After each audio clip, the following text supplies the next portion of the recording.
Okay, so meaning about Menoka saying it's like the NPP, they don't really want to give the NDC even a breathing space because and then Menoka say Kojo Oppong Nkrumah. The constituency I mean to me body is an MP for which constituency? Of which region is it? Central region? I think it's in the eastern region. I must say as a mankesi hono, yeah. Okay, forgive us, a region in your correct. I'm for Babel Chai, Ebiana Obi Kru Gidi. But then, 4th March, Kojo Oppong Nkrumah, he took the podium. That was 2 days to sit match. And all parties say, Mahama has been in office for over 30 days now. And all ban also Babe Nyama be brave.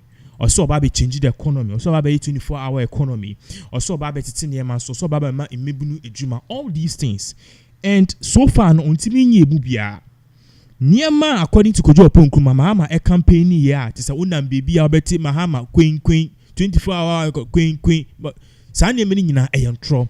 And this is the first time we are seeing Kojo Oppong Nkrumah in that beast mode. In that beast mode, says see. NDC Niama na moka samobe, and you guys are not really doing it. And he's very angry. There's a lengthy video we watched, but before then, no, what more did he said? Because it's like according to Kojo Oppong Nkrumah, they are not seeing anything. People campaign for lower taxes, better jobs. We are still blaming the opposition. NDC for our Benwa equal 60 days in power. That's what he said. Say obi said they didn't watch Chiremu said this is a typical and I say oh Chiremu dito magana and be able to meet and says in the 24-hour economy no and trasien you know besine obi arenim obi say 24-hour economy near there because and go nkete ye de yeden enti or Chiremu say omo obi bia was omo ye was say omo edomo madwen ekọ omo policies omo madwen say omo bomb implementing so no mu jai propaganda no o kan sisi dua say propaganda no eno a emi adwuma eno so emfa duane nsi obi a table so sanso na emfa entoma enkata obi adeja ho enti de wo so omo ye ne say won epemre ne ye kirekire mu kire wanka so omo ho se de be ya won ba badwam no mbe kirekire mu a wo metumi aka amagana fati ase na adwuma so a wo so mbe ye no so mbe be tackle transport fares, electricity bills, inflation ene ne manema ye koso no omunya katakasa be ni machiwe na emfa duane. There's a video here by beto aso. Mr. Speaker, I want to thank you for the opportunity to contribute to the motion and the debate before this House. I want to start off by reading a portion of the State of the Nation address and asking my colleagues in the House whether they heard the President say this and whether they believe that this is the true state of the nation. Mr. Speaker, we inherited an economy that was running a high deficit with increasingly high inflation and interest rates. It was also characterized by rapidly depreciating currency. This unstable macro environment created an unfavorable investment environment for both indigenous and foreign capital. That's why we've called the National Economic Forum as an attempt to forge a consensus for a homegrown fiscal consolidation program. Did you hear the President say this? And is this the true state of the economy? You see, this was not in the State of the Nation address. You have just exposed yourselves. It was not in the State of the Nation address. This was not in the State of the Nation address. This was President John Dramani Mahama in 2013. This was President John Dramani Mahama in 2013, lamenting about the economy he inherited from the former president. You know that former president, Professor John Evans Atamils. You can check Hansard. You can check Hansard. There's a similarity between what the president did in 2013 and what he did here in the Chamber of Parliament in 2025. You know what that similarity is? Lamentations. Mr. Speaker, there's a phenomenon where new heads of state spend a lot of time lambasting, berating, demonizing their predecessors, hoping that they will use it as a basis to galvanize a certain narrative about why they came to power. Why you came to power doesn't matter. You are in power today. Your job is to do what? Is to fix it. Mr. Speaker, when a president during the State of the Nation's address, spends his time lamenting like he did in 2013 and like he did here last week, Thursday. What he does is that he invites the remnants of the previous administration to also come and to do what? To defend our record. In between the two, the real issues that you campaigned on, the things that the millions of young people who were singing Kwen Kwen are waiting to hear you deliver on, they get lost in the cracks. And I want to spend some time reminding you of the things that you campaigned on and the things that many people were hoping that when the president mounted the podium, he will be explaining how he will be delivering on them. The president campaigned on the cost of living crisis. He campaigned that transport fares were high and were still going high, and that if he's given an opportunity to come to power, he will roll out a program to tackle it. Did anybody hear the president here explain how he was going to tackle the phenomenon of transport fares that are going up? He spent all the time lamenting and trying to blame the heads of state of the past, just like he did in 2013. The president campaigned on high electricity bills and the fact that if he has an opportunity to come to power, he will introduce measures to tackle it. When he mounted the podium on Thursday, the expectation was that he will lay out a program, which program we now in Parliament will spend time debating. Did anybody hear the president explain how he's going to tackle electricity tariffs that keep going up? For many months, when the president was campaigning, he was speaking about high food inflation. When he mounted the podium, I was hoping to hear him outline how his program to deal with high food prices. I didn't hear it. I don't know if colleagues heard the president outline it here so that we could be debating it by now. In fact, in the first 2 months of the president's administration, what he has started doing is to remove some of the pillars that helped hold some parts of the economy together. It's not true that everything that went on in the last 8 years was bad. It's not true that everything that went on was good. There were pluses, there were minuses. What we have to be doing now is building on the pluses. But already the president is dismantling the pluses. Take the Gold for Oil program, which was introduced as a measure to help bolster our currency.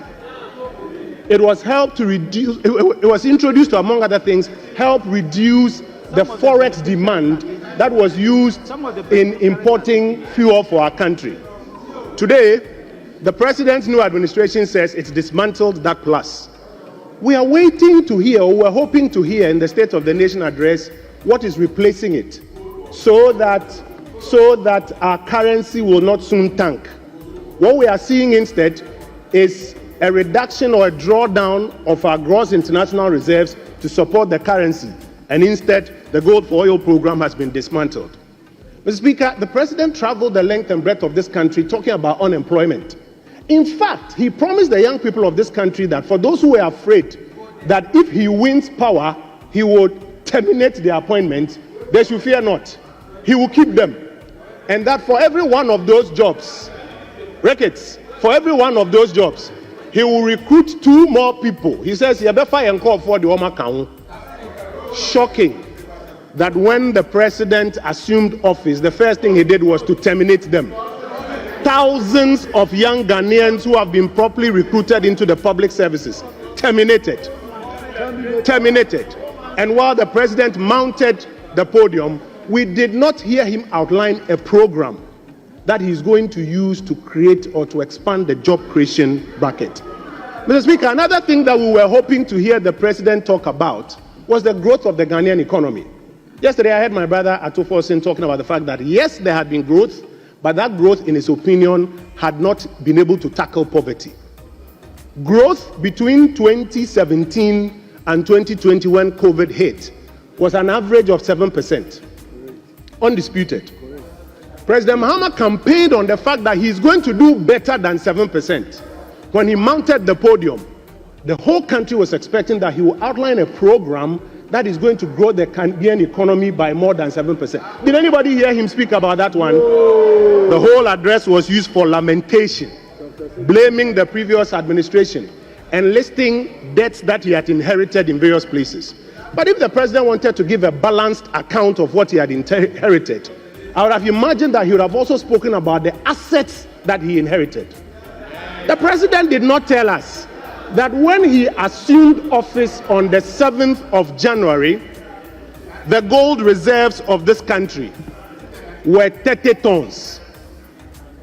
And that when he was leaving office the last time, it was 8 tons. That is over 22 tons increase in our gold reserve through Baumia's gold purchase program. The same Baumia that Adongo was bastardizing a few minutes ago. If the president wanted to give a balanced account, I was expecting that he would tell us that when he assumed office, he realized that the Ghanaian economy that he left, the economy which, by the way, during his tenure shrunk by about $10 billion, when he came back, the economy has expanded by about $20 billion. The president did not tell us that. I was expecting that the president, when he mounted the podium, if he wanted to give a balanced account, would tell us that our gross international reserves, which he left at $6.5 billion when he was leaving power, when he came back, the morning of the 8th of January, when he reported to work, he found out that it was about $8.9 billion. This is a balanced account if he wanted to give a balanced account. But no, what he wanted to do was to lament, was to complain, was to blame the previous administration. Mr. Speaker, if indeed our colleagues on the government benches want a reset, the first reset we should be doing is moving away from the politics of the past, where new heads of state spend an inordinate amount of time lambasting, complaining, and blaming the past, and spend very little time putting their programs on the table so that we interrogate and support. When many of your colleagues appeared before the vetting committee and Osahen asked them, were you part of the manifesto committee? Have you seen these provisions that your manifesto has made on this subject? They said no. Deputy Finance. They said no, they haven't seen it. You would have imagined that by now, the programs for governance, you will be laying them here. And those who didn't see it at manifesto time will see it and even contribute the ideas. We've been in government before. Sometimes you can be here and you see a colleague lay a paper. You yourself, you don't even know the details. But you are part of the majority. You would imagine that by now, your economic transformation program, you will bring it here. Your 24-hour economic program, you will bring it here. These are the things that we were hoping the president will be giving details about, so that by now Parliament will be seized with them and will be interrogating them. Today, none of them has come before us. And we are spending all our time lambasting the past, trying to blame the past, complaining about the past. That's why Ghanaians voted for you. You have an opportunity to do what? To fix it. No, we don't need to wait for the budget. We need to have them here and now so that we can have an opportunity, you and us, to work on them. Mr. Speaker, I'll be concluding soon. 3 major things that I want to draw the government bench's attention to. Number 1, stop the propaganda. You have won the election already. You don't need to do more propaganda. The propaganda will not create jobs. It won't put food on the tables of people. It won't put clothes on the backs of people. Rather, bring your governance programs. Till date, we don't have a single definition for the 24-hour economy program. Everybody you talk to has a different definition. Program Bako, definition bebre. Program Bako, definition bebre.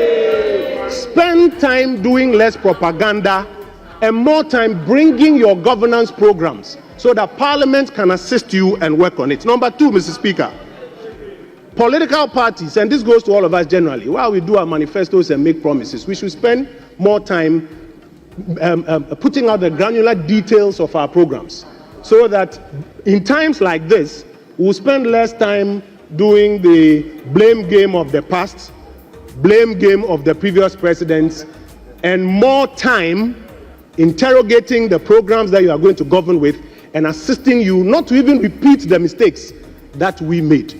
Mr. Speaker, I thank you for the opportunity to contribute to this.